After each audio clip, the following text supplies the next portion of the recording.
Perhaps one of the most stunning testaments to English creativity in the whole of English history has to be the stained glass of Canterbury Cathedral. The cathedral itself is a fantastic monument to a vision of heaven wedded to earth, which was at the very heart of English life for more than 1,000 years. That cathedral is a thin space at the very heart of Englishness. And at the heart of the cathedral's artistic endeavour are the phenomenal fragments left of its stained glass. Originally, churches had their walls painted in vibrant colours, bringing to life in a visual way the presence of Christ in Scripture and in the life of the saints. Those pictures opened heaven so that the faithful gathering in that space could recognize where they were. They were in heaven.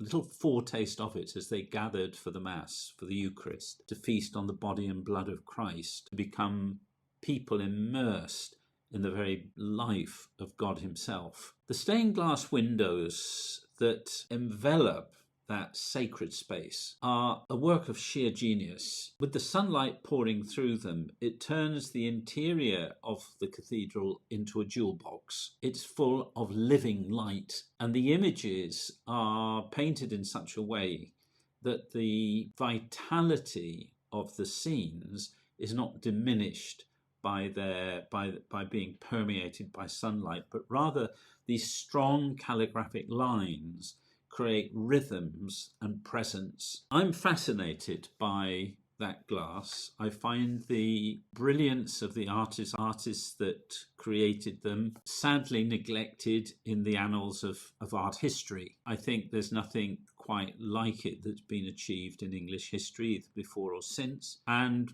part of that neglect comes from an ignorance, really, about the Middle Ages, what it stood for and what it was trying to do, and indeed how it laid the groundwork for the world as we know it today. Everything from human rights to our appreciation of the nobility of the human person and how important our individuality is, cherished as we are, each individually, by God, who enters into a relationship with each of us heart to heart, as St. John Henry Newman put it. So I've been looking at some of those windows and decided that I'd share with you a little journey into taking an inspiration from one of those windows and transforming that inspiration into an icon for veneration. I think we can say that these decorative or didactic images are nevertheless designed to be liminal, to reveal something of heaven, to become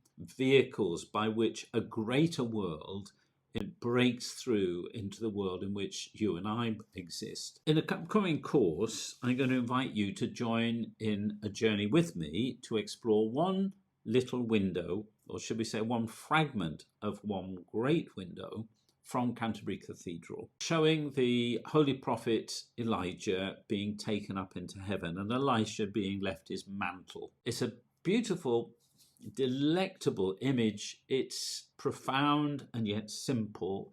It has a tremendous vitality about it, and I'd like to unlock something of that with you by examining it and then drawing it and then painting it as an icon in egg tempera. If you'd like to join me on that journey, and I really would welcome your presence and participation, then please go to www.eliasicons.co.uk and subscribe to one of the two courses or to both.